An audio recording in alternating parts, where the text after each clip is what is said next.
Bonjour tout le monde, je me présente, c'est Bouarfa Hadidi Nessima, étudiante en Master 1 didactique.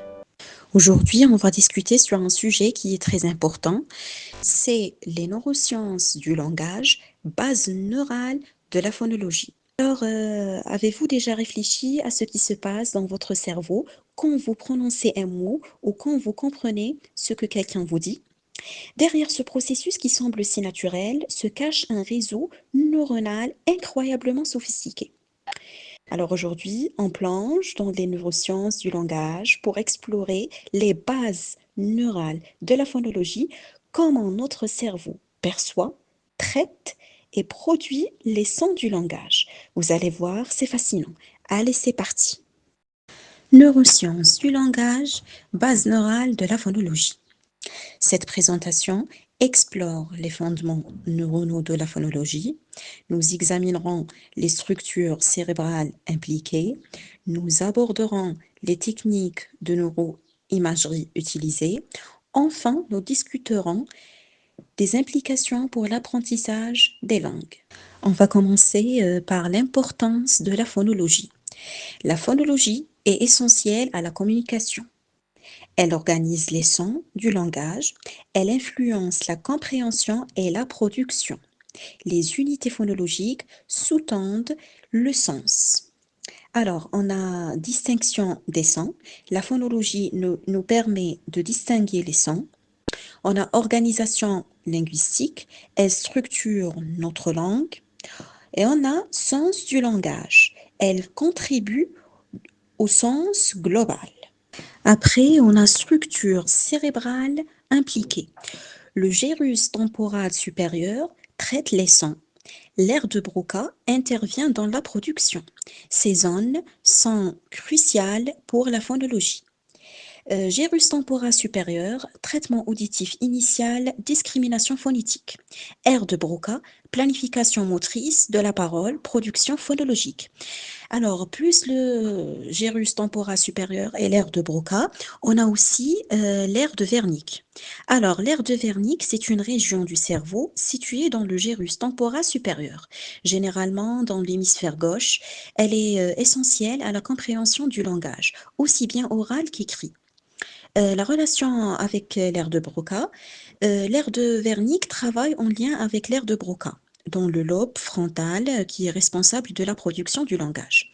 Les deux zones sont connectées par un faisceau de fibres nerveuses appelé faisceau arqué, ce qui permet la coordination entre compréhension et expression du langage. Bien sûr, vous allez trouver cette explication à la fin de la vidéo. Je termine. Donc, Wernicke, c'est comprendre le langage, Broca, parler, produire le langage, gyrus temporal supérieur, localisation de Wernicke et rôle dans le traitement auditif et linguistique. On passe maintenant aux techniques de neuroimagerie. Le EEG mesure l'activité électrique. L'IRMF détecte les changements hémodynamiques. La MEG enregistre les champs magnétiques. Je vais vous donner l'explication de chaque abréviation. Alors, on commence par EEG, électroencéphalographie. C'est une technique qui enregistre l'activité électrique du cerveau grâce à des électrodes placées sur le cuir chevelu. Elle permet de savoir quand une zone du cerveau s'active, avec une très bonne précision dans le temps. Deuxièmement, IRMF, imagerie par résonance magnétique fonctionnelle.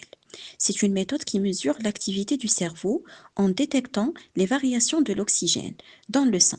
Elle permet de voir où une zone du cerveau s'active avec une bonne précision spatiale. Troisièmement, MEG, c'est magnétoencéphalographie. C'est une technique qui mesure les champs magnétiques produits par l'activité du neurone. Elle combine une bonne précision dans le temps, comme le EEG, et une bonne localisation spatiale, comme l'IRMF. Bien sûr, vous allez trouver toutes ces explications à la fin de la vidéo. Alors, on revient pour EEG. C'est résolution temporelle élevée, coût relativement bas. IRMF, bonne résolution spatiale, visualisation précise des zones activées. MEG, excellente résolution temporelle et spatiale, détection des courants neuronaux. Maintenant, on a un modèle à double voie. On a la voie dorsale, relie son et action. La voie ventrale relie son et sens. Ce modèle explique le traitement phonologique. Premièrement, voie dorsale, phonologie vers articulation. Deuxièmement, voie ventrale, phonologie vers sémantique, c'est-à-dire le sens. Maintenant, on a perception des phonèmes. Les langues diffèrent dans leurs phonèmes. Les études en neuroimagerie comparent ces différences. Elles révèlent les bases neuronales de la perception.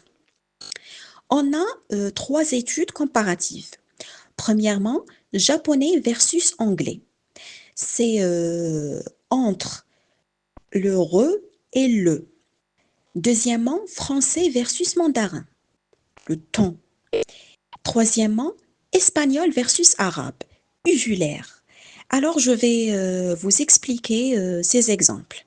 Premièrement, pour japonais versus anglais. En japonais, les sons re et le ne sont pas distingués comme en anglais, ce qui rend leur distinction difficile pour les japonais apprenant l'anglais. Deuxièmement, français versus mandarin. Le mandarin est une langue tonale, ce qui signifie que le ton utilisé change le sens d'un mot. En français, ce concept n'existe pas, rendant la perception des tons plus difficile pour les francophones. Troisièmement, espagnol versus arabe, uvulaire. L'arabe utilise des sons uvulaires, c'est-à-dire produits à l'arrière de la bouche, qui n'existent pas en espagnol, ce qui peut poser des difficultés aux hispanophobes apprenant l'arabe. Vous allez trouver cette explication, bien sûr, à la fin de la vidéo. Puis, on a plasticité cérébrale et apprentissage. Le cerveau s'adapte aux nouveaux sons. L'apprentissage phonologique modifie les connexions. La plasticité est cruciale pour les langues. Premièrement, adaptation neuronale. Le cerveau se modifie pour s'adapter à de nouvelles langues. Deuxièmement, nouvelles connexions. Les connexions neuronales se modifient lors de l'apprentissage. Troisièmement, impact linguistique. La plasticité est essentielle pour maîtriser une langue. Maintenant, on a cas cliniques illustratifs. Les aphasiques montrent des troubles phonologiques. L'étude de ces cas révèle des mécanismes. Elle informe la rééducation. Premièrement, on a aphasie de Broca. Difficulté de production. Deuxièmement, aphasie de Wernicke. Difficulté de compréhension. Troisièmement, aphasie de conduction, c'est-à-dire difficulté de répétition. Puis, on a implication pour l'apprentissage. La compréhension des bases neuronales améliore l'enseignement. Elle guide la rééducation des troubles, elle optimise les stratégies. Premièrement, on a stratégie efficace, méthode basée sur la science. Deuxièmement, rééducation ciblée, intervention personnalisée. Troisièmement, on a optimisation pédagogique, c'est approche innovante. Conclusion et perspective. La recherche continue d'élucider les mécanismes, les neurosciences du langage ouvrent des perspectives. Elle améliore la compréhension humaine.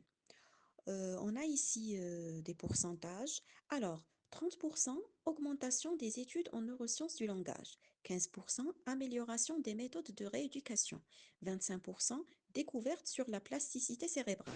La synthèse, c'est pour résumer tout ce qu'on a déjà dit.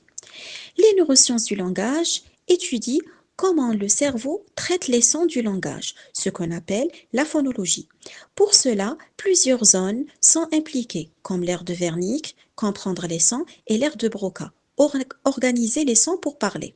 Ces zones sont connectées par des circuits appelés voies de traitement.